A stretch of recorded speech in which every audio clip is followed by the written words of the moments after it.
You're welcome. Thank you. Waipa. Kongwe Kenya tusikongwe. Waipa. Harambe. If ever there was need for concerted Harambe effort, it's now. Wazalendo wenzangu, with a deep sense of duty and high resolve, I accept your nomination to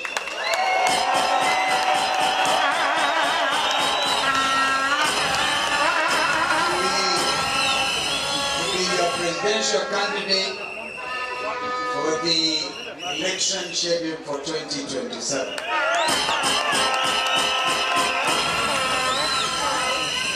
I accept it with a full and grateful heart, without reservation, and with only one obligation: the obligation to devote every effort of body, mind, and spirit to lead this exceptional patriotic front to victory and restore hope and stability to our beloved nation.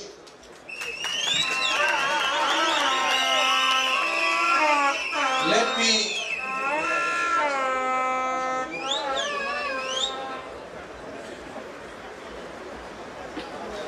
me, however, take a moment to thank the Almighty God, who has been my guide. Without Him, definitely I would not even be here today. To my family, some of whom you have met, and now my extended family also goes to places like Kenyatta. My sister, twin sister, we got my only daughter to Kenyatta. Damari and Martin are out there in the UK. A little boy, Clay, very fond of him.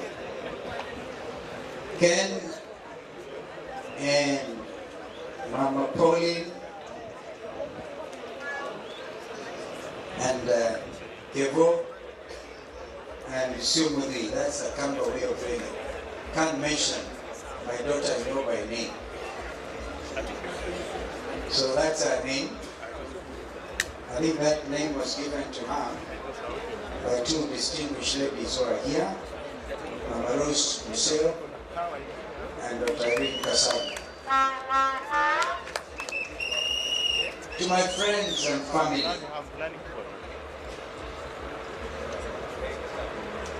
who are here or watching online,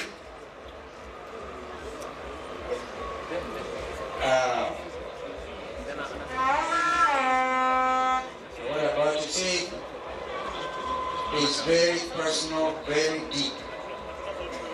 To my darling wife, Pauline, who is watching, mother of our children. You know, you are a vision bearer, and you've been amazing. And every day, every moment, you keep on amazing. And the good Lord grant you the healing we've all been waiting for.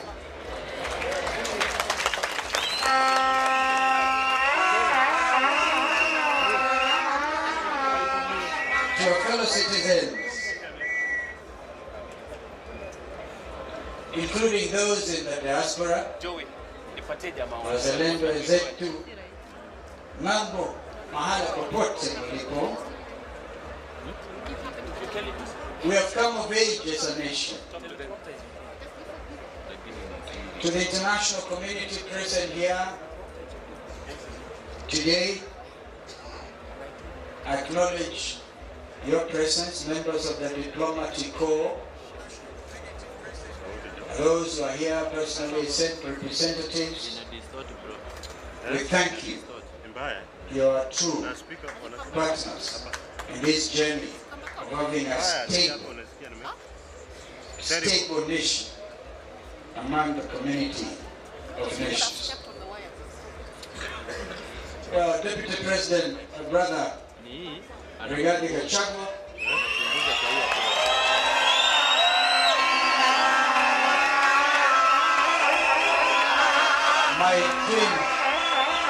my twin sister, Mother Wangari Karua,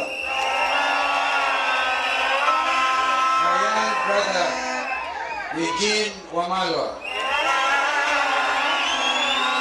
my brother Fred Okengo Matiang'i,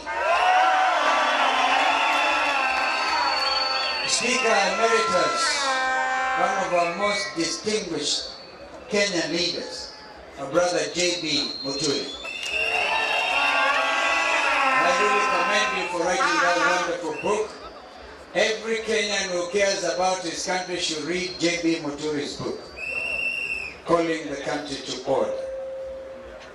And others have come. My friend Professor Ajakoya has sent a message of congratulation.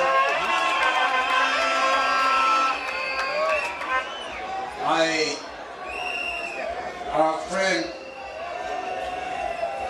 Governor Natembea of Tanzania has actually gone down with flu. He really wanted to be here.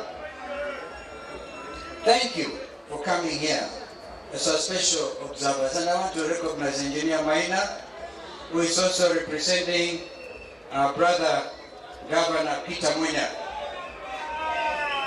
Fellow patriots, and now we seek your indulgence. I seek your indulgence. Comrades, power. Comrades, silence. Today, I stand before you with both a heavy heart and renewed determination. Our country is hurting. Our people are suffering. And this suffering is not accidental. It is the direct result of poor leadership, misplaced priorities, and a betrayal of public trust. Yet, even as we acknowledge the pain, we must never lose sight of our power to change things. I'm here today not to lament, but to lead a revolution of hope, to remind you the Kenyan spirit is unbroken, and that the dream of a better nation still burns brightly in our hearts. As a lender, please listen clearly. Hope is alive, and together we shall reclaim our country, we shall rebuild our economy, and restore the dignity to every Kenyan household. Our patriotic front chose this venue, Uhuru Park, for many reasons, some of which have been elaborated by Brother Zane. History has been made here, and today, our present and our future will be proclaimed from this venue. This is our, please give me your ear, we'll come to that. This is our present circumstance today, and let us speak honestly about where we are. Na wauliza jamani unyamaza. Wewe nyamaza kidogo. Each day dawns with a new levy, a new penalty, and a new heartbreak. We pay taxes for services we never receive. No jobs, no medicine, no food, and no relief. This is not taxation for development. It is taxation for the survival of a few who know Ruto. We are a nation with one of the best educated populations in Africa. Yet our young people, bright, creative, and full of potential, remain unemployed and disillusioned. Our graduates hawk goods on the streets, while unqualified cronies occupy top positions in government. This is not the Kenya we envision, or indeed that envisioned by our founding fathers. Our hospitals and the staff and a equipment. Mothers give birth in fear, literally in fear, because they don't know whether this court shall be who pay them. Doctors go and pee. Our hospitals run out of essential drugs. What should be universal health care has been turned into a playground of corruption. SHA shift forced on Kenyans has become the most consequential threat to our well-being. Education, once the key to opportunity, has become a burden. Parents are drowning in debt, teachers and lecturers are demoralized, students are uncertain of their future. As we speak, some of our best brains in this country, university dorms, are on strike and nobody seems to care. They have gotten our universities defunded, literally. A government that toys with children's education has lost its moral compass. And what of our economy? Once a beacon of growth, it now lies in disarray. Industries have closed, investors have fled, and ordinary Kenyans are struggling to survive. Our brothers and sisters wake up so early in the morning to walk to industrial area, only to arrive and find doors shut and their jobs shifted to neighboring countries because of this regime's taxation policy. What about this regime's insatiable appetite for loans upon loans upon loans? Kenya's public debt under this regime has become an albatross around our necks. They call it bottom-up economics. But what we see is bottomless corruption and a top-down greed. It is not an economic plan. It is an economic funeral, I dare say.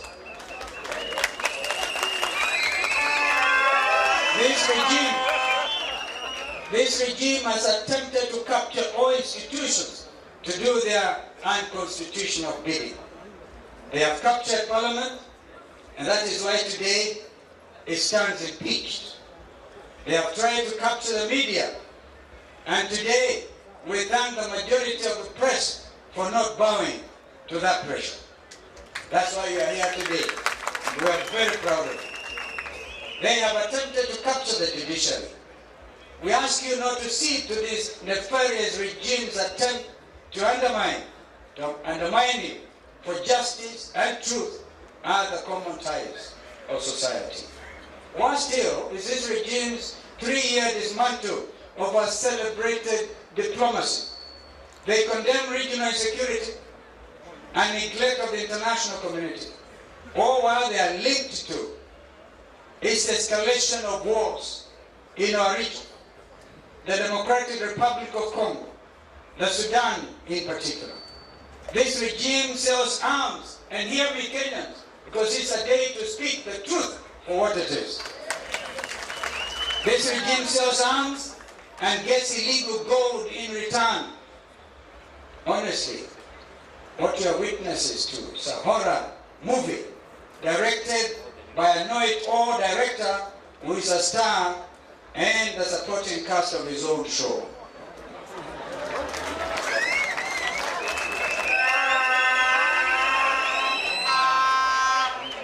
The Ruto regime calls for reforms of international institutions and global agendas, including climate change, while he auctions of forests for carbon credits for his own personal aggrandizement.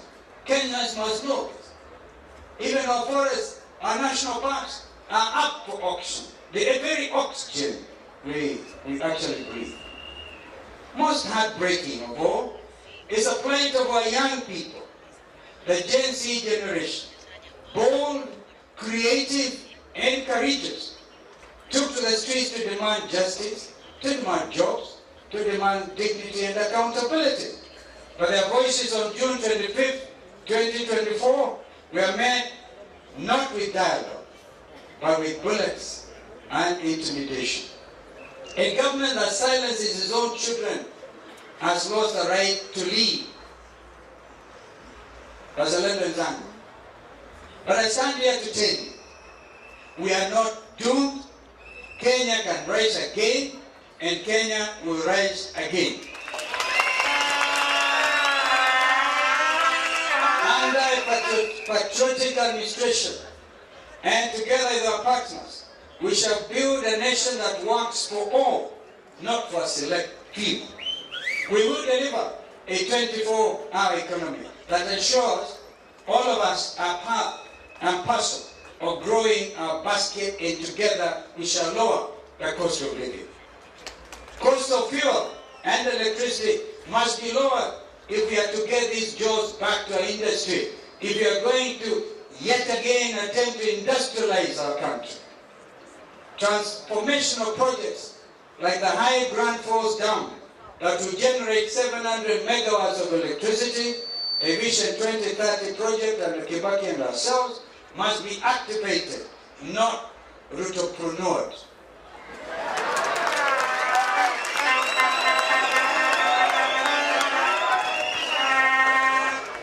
We will cut unnecessary taxes, such as a punitive affordable housing levy. That is nothing short of cruelty to steal from Kenyans. We have said time and again, Executive Order number 1, get rid of housing levy.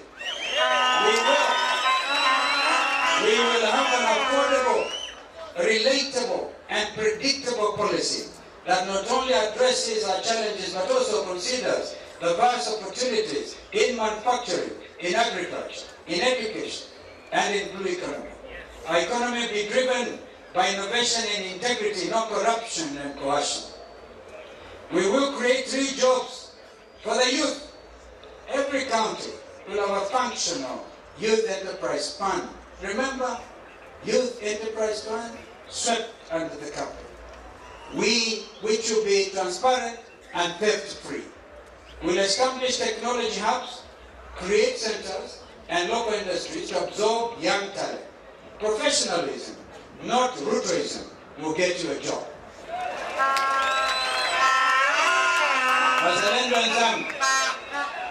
I promise you this. The Wiper Patriotic Front's Director of Elections will not become your next chairman of Kenya Revenue Authority. That will never. No child should ever be denied education because of poverty. We will fund our schools adequately, value our teachers, and recognize vocational skills alongside academic qualifications. Re-education, not those fake, self-appointed degrees, but must once again be the bridge to opportunity. A patriotic administration will restore dignity and meaning to our schools and our universities. We will not be a striking nation. We shall be a working, dignified nation. We will deliver affordable, quality health care for all. Medicines will be available in every hospital, and our healthcare workers will be respected and fairly compensated. Health will not be a privilege. It is a right, and indeed an Article 43 right of our Constitution. We will build a just, safe, and united Kenya. Police brutality, obviously, we will end. In fact, I think it has ended today because if anybody had wanted to bring goons here, it can't work.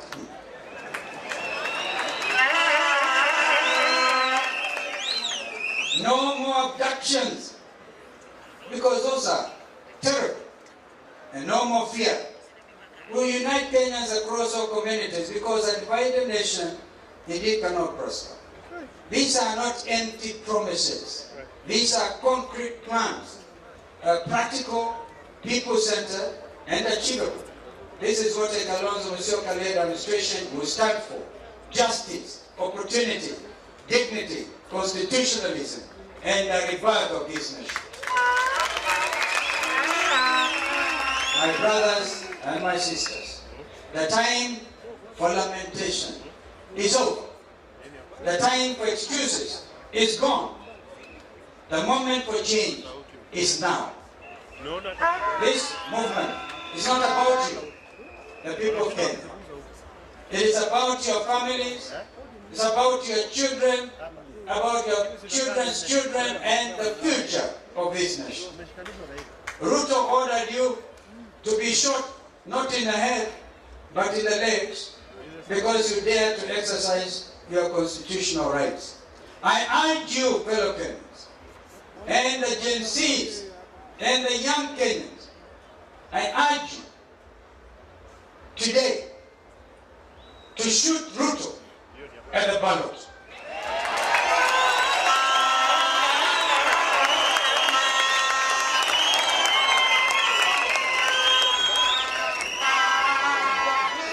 If you have not yet employed to register to vote, how many of you are ready to shoot Ruto at the ballot?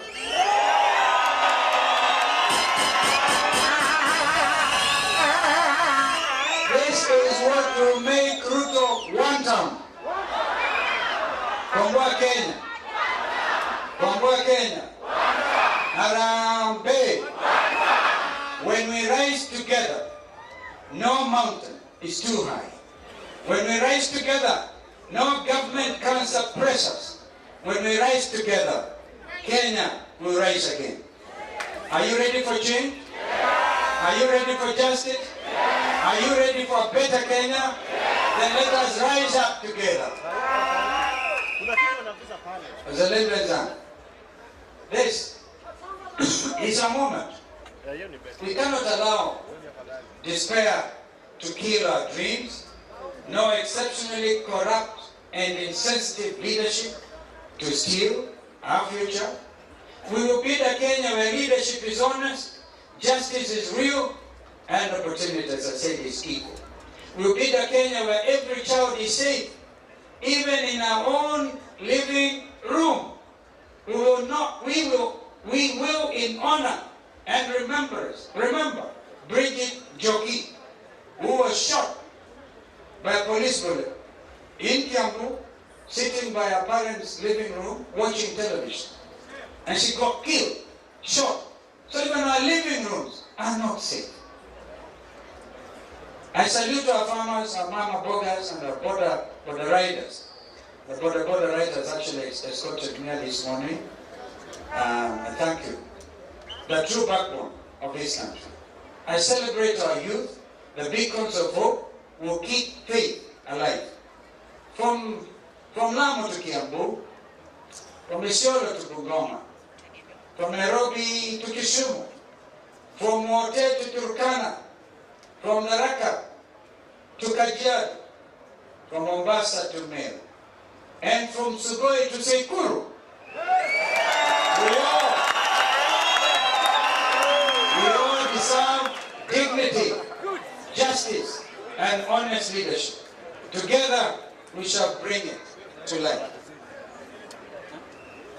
Wazalendo wenzangu,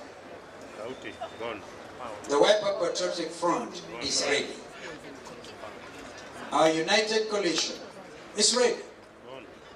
And for a while, we didn't have to pass the resolution to address what is already defunct. My sister mother is here. My brother Eugene is here. They passed a resolution. I think our friends in Jubilee, I heard our brother Uhuru Kenyatta try to reimagine what had happened during the Jubilee Delegates conference. But there's something in law called dead by effluxion of time. There's no need to flog a dead horse. We all know there's no Azimio in existence. But because you have some people holding those parliamentary positions in the Senate and in the National Assembly, we don't need to issue that thing. But all of us knew this is the dawn of a new beginning. I urge my colleagues to stick together. Yani like bees. Because if any of us betraying this confidence will stand judged by future generations. I don't want to be in that category. At very great cost I have stood the test of time. At very great personal cost have dared to stand. I like it. Hashtag the last man standing. Nimeona hiyo. Kuna picha inaonyeshwa. Tukiwa State House, I think Fred, you remember, we are in State House, Mombasa, before the election in 2022. And there's that clip. We're all standing there with our brother Uhuru Kenyatta, Raila Odinga, KALONZO Musyoka, Weta, my DVD, Gideon Moy. We're all standing there. I looked at that. Somebody.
First one to say he, most principled, amazing Kenyan lady, even a region standing for justice and everywhere in our region.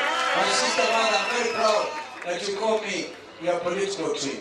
We will stand together. My brother Eugene, my mother. These last 2 years, we've been on those trips everywhere across the length and breadth of this country, waiting for other friends to come like Fred Matiang'i. And J.B. Muturi was waiting for him to be fired. And he got fired. And it is good that Ruto fired J.B. Muturi. My brother Torome, a brilliant mind in numbers. You see, now we're going to lead this revolution in real time. This coming election will not be stealable. And we must tell IBC, either they want to be on the right side of the history and deliver that image of a rotten IBC, or they're going to do the just thing. Data-driven campaign. That is what our brother Torome Saitoti is able to do along with other people. We are so proud of it. Our brother, Governor Natembea, you did meet severally with our friends and our brother Eugene. We urged you that for the sake of all of us, any of us bleeding will get all of us bleeding. So we must hold together.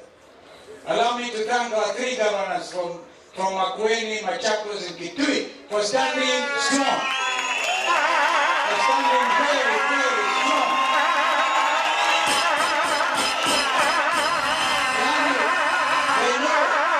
They know what the Constitution says. What the Constitution says. They know. There are 2 levels of government. They're independent, they know. So he told them, when William Ruto comes calling, you are the governor, but he must recognize you. You are the home governor. You are the ruler of your county. Don't go out there. William Ruto does not believe in devolution. Even if he is caught trying everything to kill devolution, we will make sure that the 3 of you will multiply and multiply.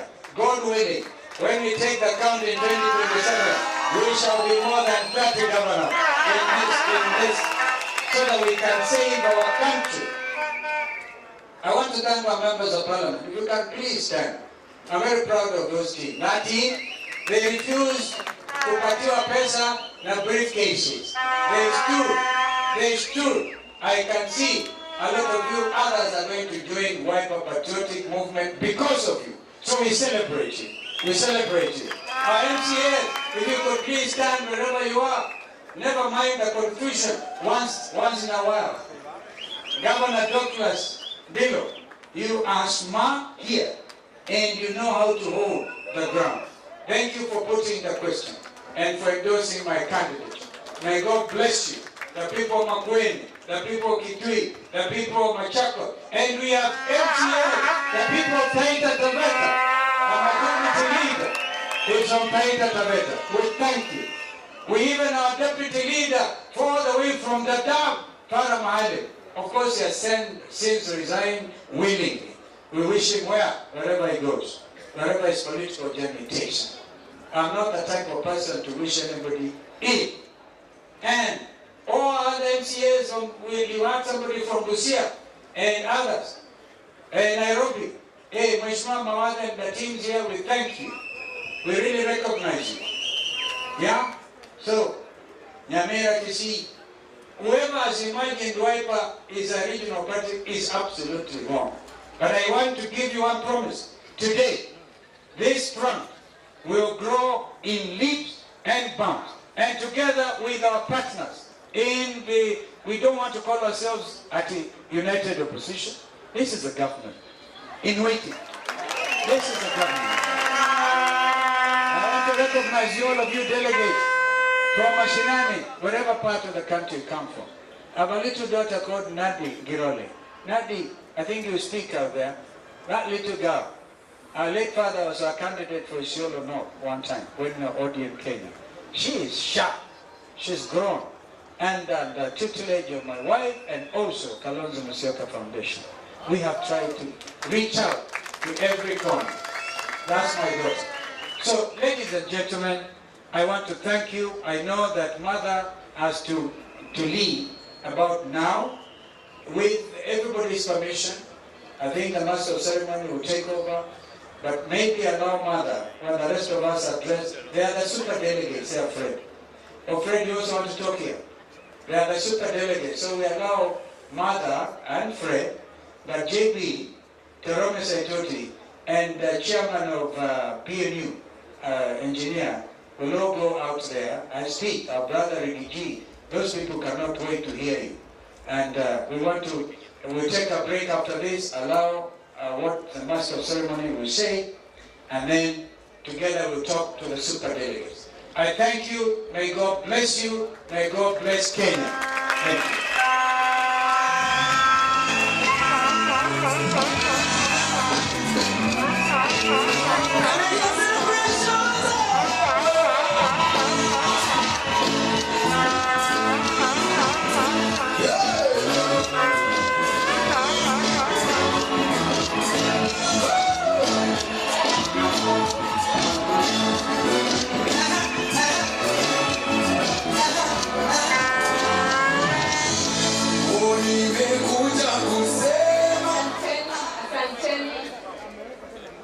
Your Excellency, KALONZO Musyoka, Wiper's duly nominated presidential candidate for 2027.